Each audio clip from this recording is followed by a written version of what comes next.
नमस्कार। आज तारीख 25 फरवरी, दिन रविवार। मैं हूं आपके साथ इंद्र मोहन शर्मा। परत दर परत व्यू चैनल में आपका स्वागत है। आज विश्लेषण कार्यक्रम में मुद्दा है, मिले राहुल अखिलेश, जीत लेंगे सारा देश। यूपी में कांग्रेस के नेता राहुल गांधी और समाजवादी पार्टी के नेता सुप्रीमो अखिलेश यादव के बीच लोकसभा चुनाव को देखते हुए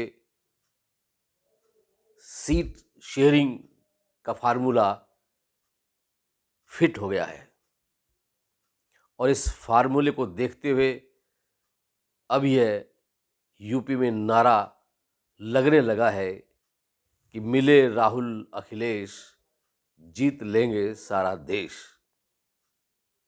अब सवाल ये उठता है कि आखिर इस नारे के पीछे सच्चाई क्या है? क्या वाकई में ये दोनों नेता सारा देश जीत लेंगे? आपको बता दें कि विपक्षी दलों का गठबंधन INDIA यानी कि इंडिया गठबंधन बना हुआ है और समाजवादी पार्टी और कांग्रेस भी इस गठबंधन के घटक हैं। पिछले दिनों तक तो इन दोनों घटकों के बीच किसी भी तरह का सियासी रिश्ता बनता नजर नहीं आ रहा था। क्यों कि जब मध्य प्रदेश में विधानसभा का चुनाव हो रहा था, तब मध्य प्रदेश के पूर्व मुख्यमंत्री और कांग्रेस के वरिष्ठ नेता ने उनसे सीट शेयरिंग के मामले में कोई ज़्यादा बातचीत नहीं की थी, बल्कि यहाँ तक भी कह दिया था कि कौन होता है अखिलेश विखिलेश। और यह नेता और कोई नहीं था, वही था जो कांग्रेस के नेता जिसे कमलनाथ कहते हैं।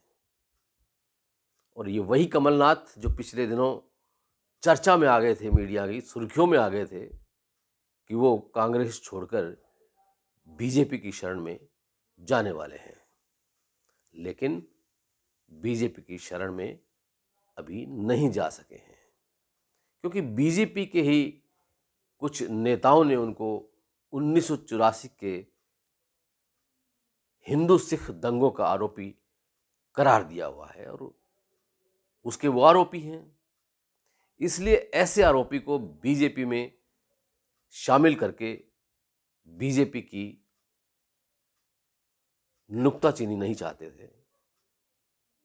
यही वजह है कि एक बार कमलनाथ का बीजेपी में आना ब्रेक लग गया है। खैर, बात कर रहे थे राहुल गांधी और अखिलेश की, और कहां तक जा पहुंची है। बात करते हैं राहुल गांधी और अखिलेश की कि 2017 में जब यूपी का विधानसभा चुनाव हुआ था, तो उस वक्त समाजवादी पार्टी सत्ता में थी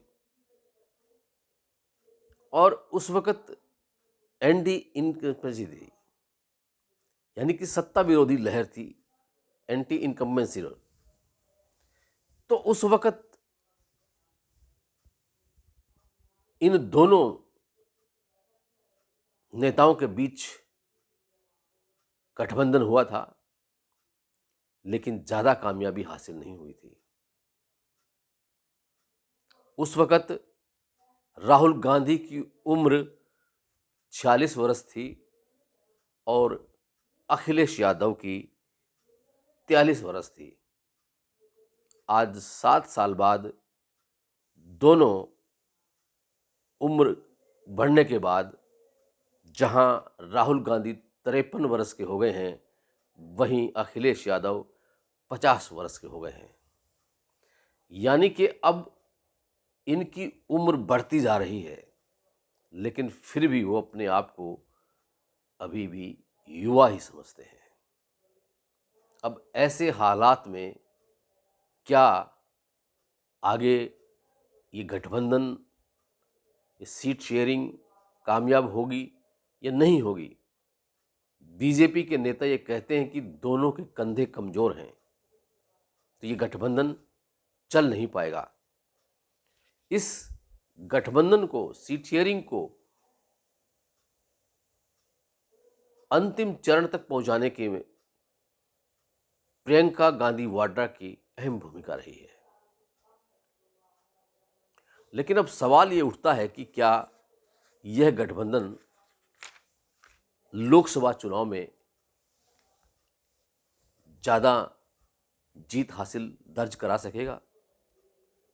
हालांकि जो विरोधी नेता हैं वो ये कहते हैं कि ये फ्लॉप जोड़ी है, क्योंकि 2017 में विधानसभा चुनाव जब हुआ था यूपी में, तो ये फ्लॉप हो चुकी थी जोड़ी। अब ये फ्लॉप जोड़ी फिर से जुड़ गई है, तो क्या ये कामयाबी के मुकाम पर पहुंचेगी? और यह समझना आज की राजनीति में कि पहले क्या हुआ था और अब क्या वैसा ही हो सकता है, नहीं, ऐसा नहीं है। राजनीति में जनता जो चाहती है वो होता है, चाहे कोई कितना ही बड़ा सत्ताधारी हो, कितना ही बड़ा मठाधीश हो, लेकिन जब मतदाताओं के मन में उसका तख्ता पलटने का जब मन में हो जाए, तो तख्ता पलट के ही रहता है। तो किसी को कमजोर नहीं समझना चाहिए। हालांकि इस गठबंधन को देखकर सत्ता पक्ष बीजेपी के हौसले अब कुछ कमजोर होते जा रहे हैं। वो डरे हुए से हैं, सहमे हुए से हैं कि कहीं यह गठबंधन कामयाब न हो जाए। लेकिन लोकतंत्र में ज़रूरी है, लोकतंत्र को जिंदा रखने के लिए ज़रूरी है कि विपक्ष मजबूत होना चाहिए।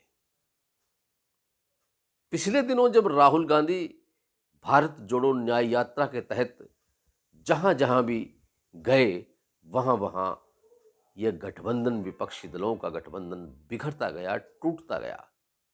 चाहे वो बिहार हो, चाहे वो झारखंड हो, चाहे वो यूपी हो। लेकिन यूपी में आते आते ऐसा कुछ लगने लगा था कि शायद समाजवादी पार्टी और कांग्रेस के बीच सीटों का तालमेल हो जाएगा, लेकिन हो ही गया। अब आगरा में जब राहुल गांधी यात्रा के लिए पहुंचे, तो वहां अखिलेश यादव उस यात्रा में शामिल हो गए, और इससे लगता है कि अब ये दोनों पार्टियां संयुक्त रूप से यूपी में लोकसभा का चुनाव लड़कर कोई नया करिश्मा कर सकती हैं। इससे पहले कांग्रेस ने आम आदमी पार्टी के साथ दिल्ली सहित 5 राज्यों में सीट शेयरिंग कर चुकी है। तो इस तरह से अब धीरे धीरे इंडिया गठबंधन कुछ कुछ मजबूत होता नजर आ रहा है, लेकिन अभी बहुत कुछ करना बाकी है इस गठबंधन को और ज़्यादा सशक्त होने के लिए। अभी भी कई ऐसे पेंच अड़े हुए हैं जिनकी वजह से गठबंधन में आपसी वैचारिक मतभेद दूर नहीं हो पा रहे हैं। पश्चिम बंगाल की मुख्यमंत्री ममता बनर्जी पहले ही कह चुकी हैं कि वो लोकसभा का चुनाव अपने दमखम पर लड़ेंगी। तो उधर पंजाब में आम आदमी पार्टी के भगवंत मान जो मुख्यमंत्री हैं पंजाब के, वो भी कह चुके हैं कि पंजाब की सभी 13 लोकसभा सीटों पर आम आदमी प्रत्याशी चुनाव मैदान में उतरेंगे। इसी तरह से केरल में भी अभी तक आम आदमी पार्टी और कांग्रेस के बीच सीट शेयरिंग नहीं हुई है। इसी तरह से महाराष्ट्र है, झारखंड है, बिहार है और भी ऐसे कई राज्य हैं, करीब 189 सीटें ऐसी हैं लोकसभा की जहां विपक्षी गठबंधन की सीट शेयरिंग होना बाकी है। जब तक ये नहीं होता तब तक गठबंधन सशक्त नहीं कहा जा सकता, और अगर गठबंधन कमजोर रहता है तो निसंदेह मोदी सरकार तीसरी बार सत्ता में आने से कोई रोक नहीं सकेगा। ऐसा फिलहाल विभिन्न सर्वों के जरिए लग रहा है।